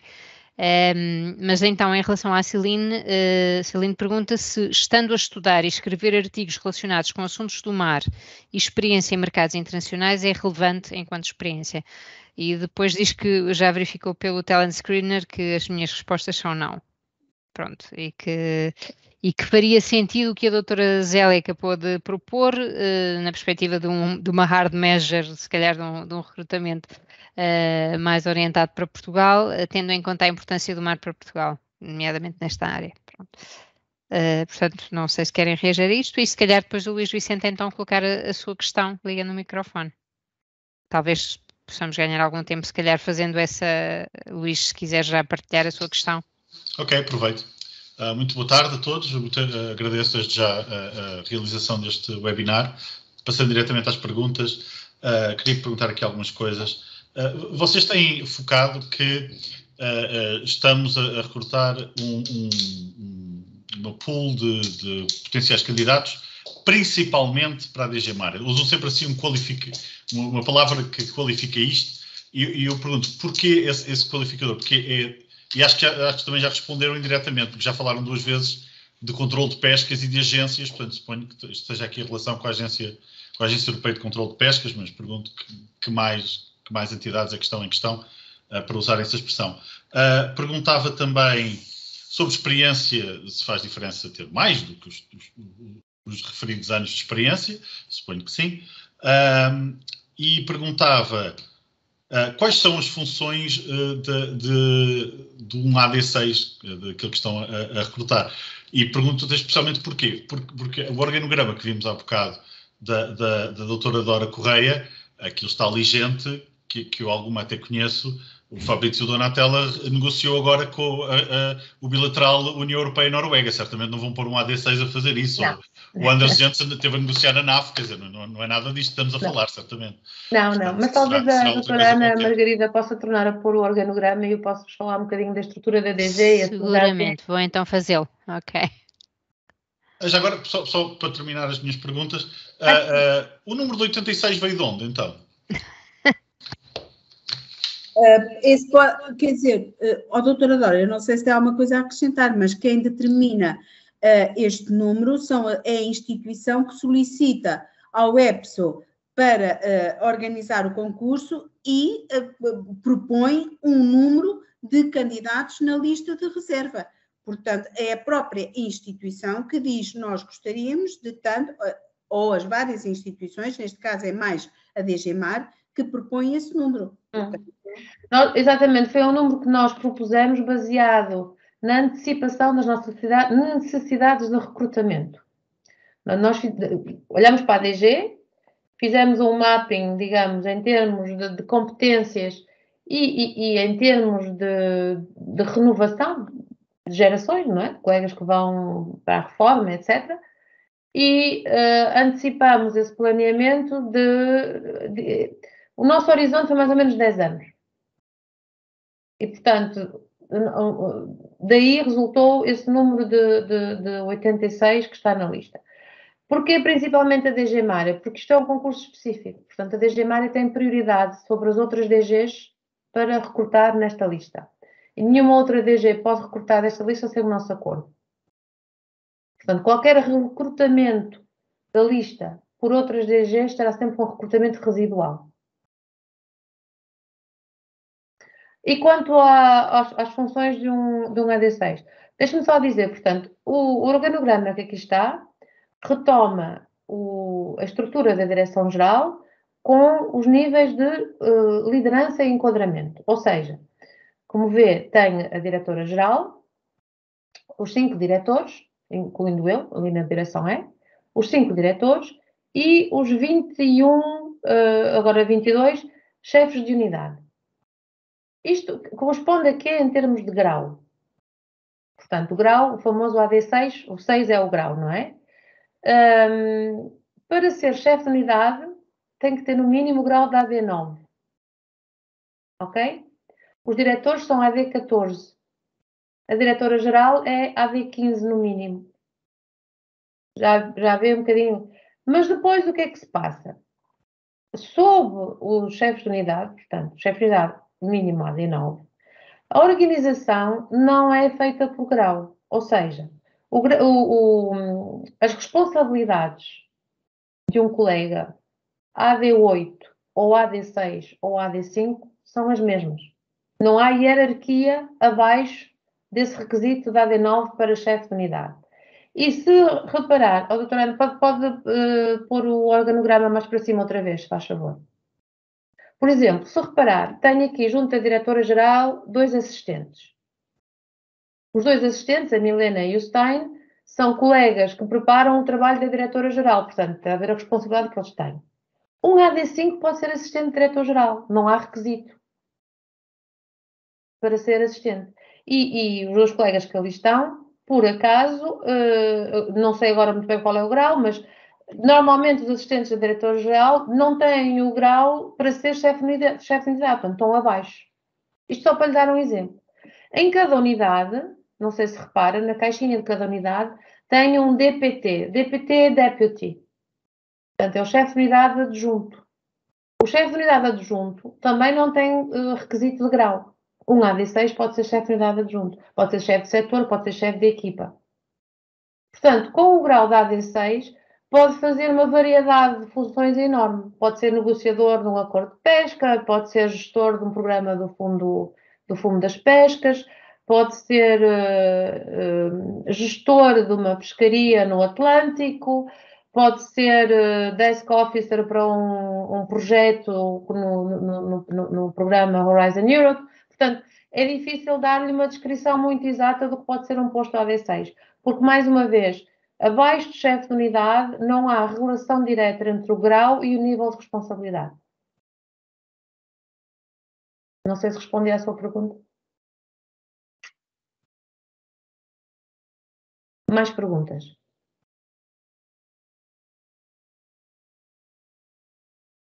Se precisar novamente partilhar, avise que eu... Luís, não sei se tem mais perguntas. Ou não sei se querem que eu vos diga em 5 minutos como é que a DG funciona. A Celine, não sei se podemos dar algum feedback à Celine, mas estudar e escrever artigos relacionados com assuntos do mar e experiência em mercados internacionais, se é relevante ou não, só dar algum feedback aqui à... Ora bem, escrever artigos, eu não sei muito bem o que é que isso quer dizer. Por exemplo, se ela tiver uma carreira académica no domínio do mar, claro que sim, que conta, não é? Não sei se ela foi assistente académico ou se... Porque escrever artigos não sei muito bem o que é que isso quer dizer, não é? Mas se ela deu alguma aula ou se deu algum curso em matéria ligada ao mar, claro que conta, é uma experiência relevante. É, de facto, expor essa experiência no talent screener e ver o que é que dá. Ok. Pronto. Há mais alguém com questões ou já estão a pensar nas filhós e nas rabanadas? Pois, já estamos a aproximar-nos dessa altura, é verdade. Pronto, então feitas no forno, que são um bocadinho menos... Larentas. Então ficamos por aqui? Se calhar, pronto, penso que se todos estiverem... Penso que acabou a hora de... Pois, mas se todos estiverem de acordo, eu penso que já a apresentação já vai alongar. Sim, sim. Boa tarde. A doutora Dora tinha perguntado se nós quereríamos que em 5 minutos falasse sobre a DG Mar. Se nós tivermos, apesar de eu conhecer bem o trabalho da DG Mar, mas pode ser uma pessoa que está por dentro, obviamente, é sempre melhor. Obrigada. Então pedi que pudesse outra vez o organograma, porque acho que é mais fácil seguir com o organograma no ecrã. Força, sem problema. Cá vamos. Ok, já está. Portanto, para os que conhecem e para os que não conhecem, a DG Mare é uma DG um bocadinho sui generis dentro da Comissão Europeia, é uma das mais pequenas da Comissão, devemos ser a terceira ou quarta mais pequena da Comissão, mas com uma grande variedade de funções e de responsabilidades. E é isso que singulariza um bocadinho a DG relativamente aos outros departamentos da Comissão Europeia. Isto porquê? Porque, para já, a DG é responsável pela gestão da Política Comum das Pescas. A Política Comum das Pescas, como certamente alguns de vocês sabem, é uma competência exclusiva da União Europeia, ou seja, é uma política que é gerida diretamente de Bruxelas, ainda agora tivemos o famoso Conselho de Dezembro em que se discutem as cotas de pesca, e a Comissão representa a União Europeia e todos os seus países a nível internacional, por exemplo, aos acordos de pesca. Dentro da Direção-Geral, há duas direções, a Direção C e a Direção D, que são principalmente responsáveis pela implementação da Política Comum de Pescas e que gerem as pescarias nas nossas águas, a Direção C no Atlântico, a Direção D no Mediterrâneo e Mar Negro. Portanto, tudo, por exemplo, que diz respeito à saída do Reino Unido da União Europeia e das consequências terríveis que teve a nível da política das pescas, é gerida pelo meu colega Fabrício Donatella, dentro da sua direção.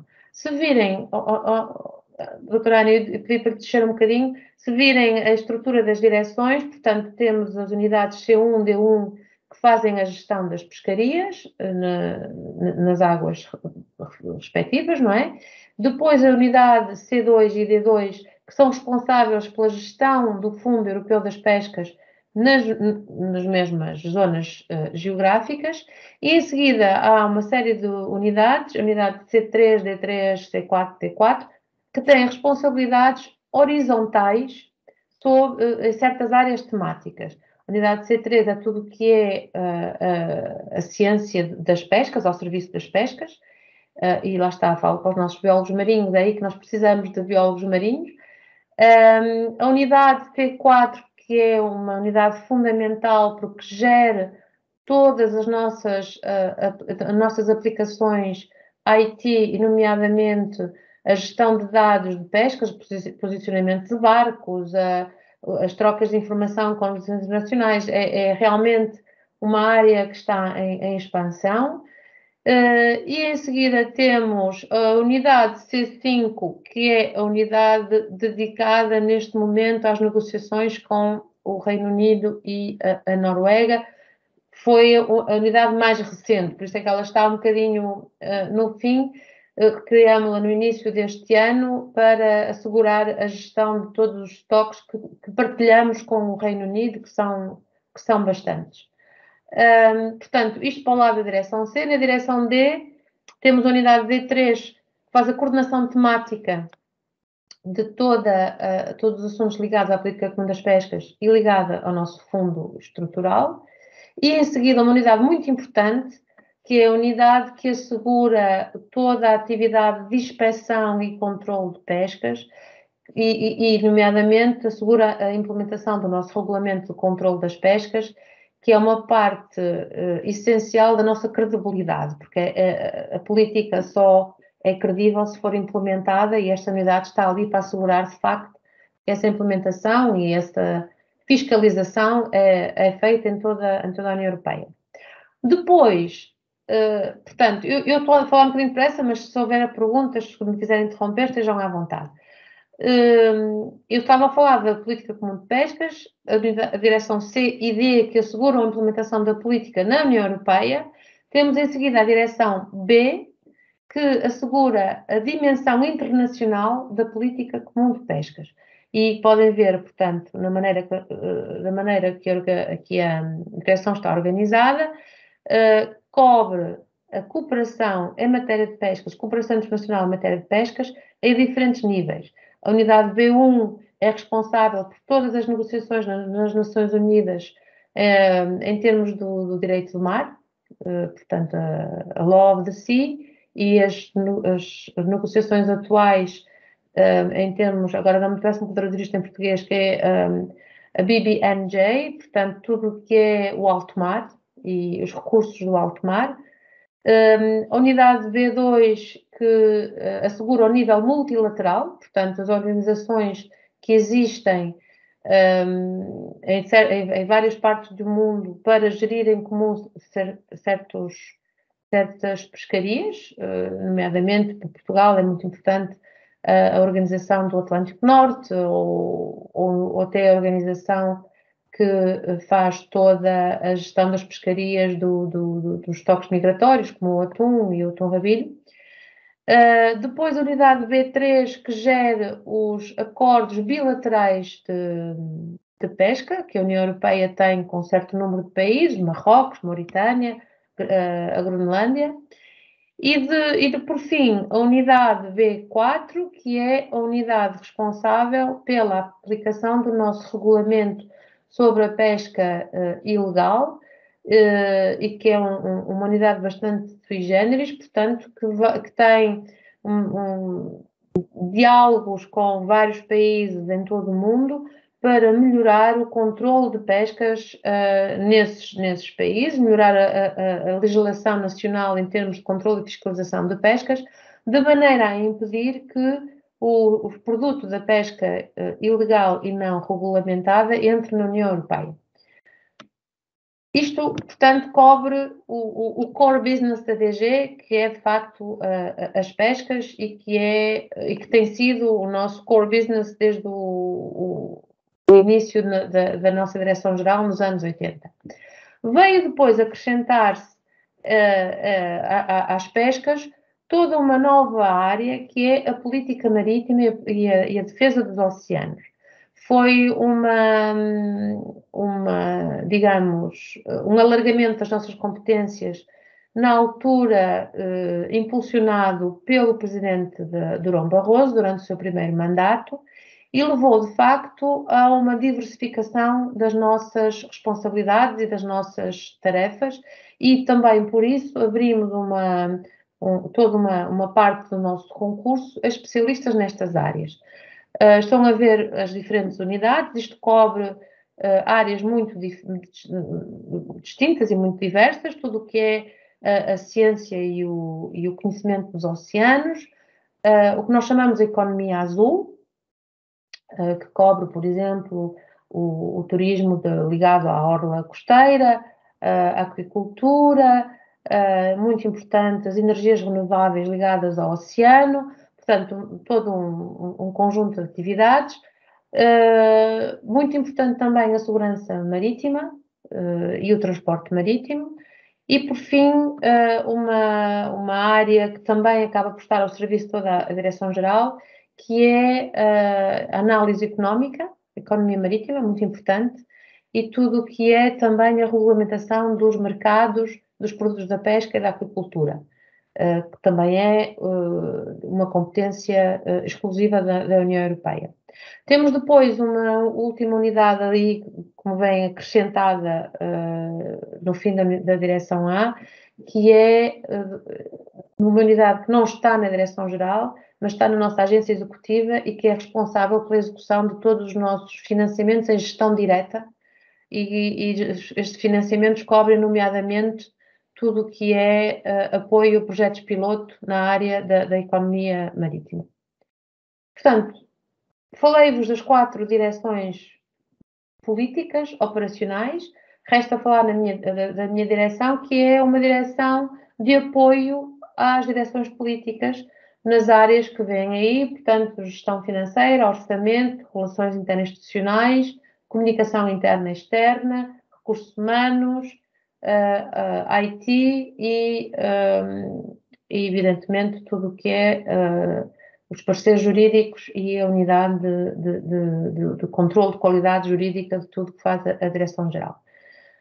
Espero com isto ter-vos dado uma visão muito sucinta, mas muito horizontal da Direção-Geral. Neste momento nós somos cerca de 400, o que a nível da Comissão é um departamento, como disse, relativamente pequeno, mas como espero terem percebido, com uma diversidade enorme em termos de tarefas e de perfis necessários para as cumprir ao nível de exigência que é o nosso. Não sei se há alguma pergunta sobre isto.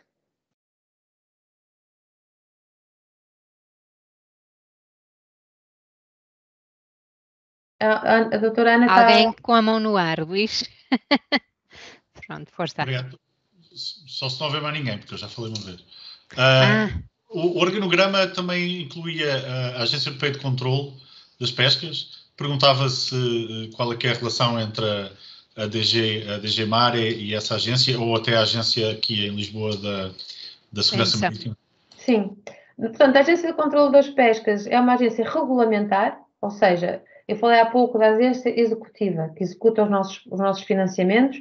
Essa agência tem uma relação de subordinação connosco. Portanto, a unidade que nós temos na agência executiva está integrada no nosso organograma. A Agência de Controlo das Pescas é uma agência regulamentar, ou seja, exerce atividades complementares à nossa em termos de política de controlo das pescas. E tem, por isso, autonomia. Portanto, não está integrada na DG Mare. Daí estar mencionada no nosso organograma, mas não há uma relação de subordinação, digamos, tão clara. A Agência de Controlo das Pescas de Vigo tem um Conselho de Administração à parte, em que a DG Mare está representada, mas também estão representados os diferentes Estados-membros, estão representados outros intervenientes, não é? Portanto, não há uma relação de subordinação relativamente à DG Mare.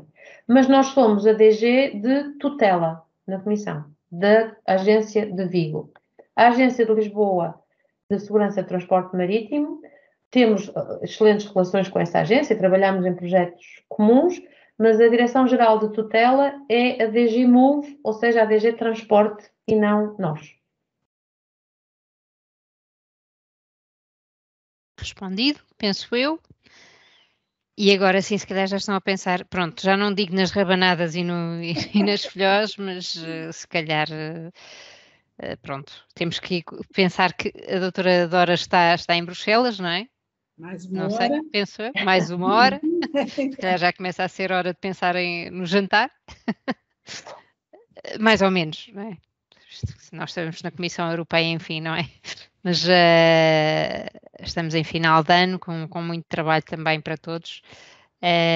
Mas olha, agradecer-vos a todos os resistentes que aguentaram e que estiveram aí até agora. Penso que foi uma sessão muito, muito produtiva e com o excelente contributo também da doutora Dora, com o da doutora Zélia já estou habituada, pelo menos eu.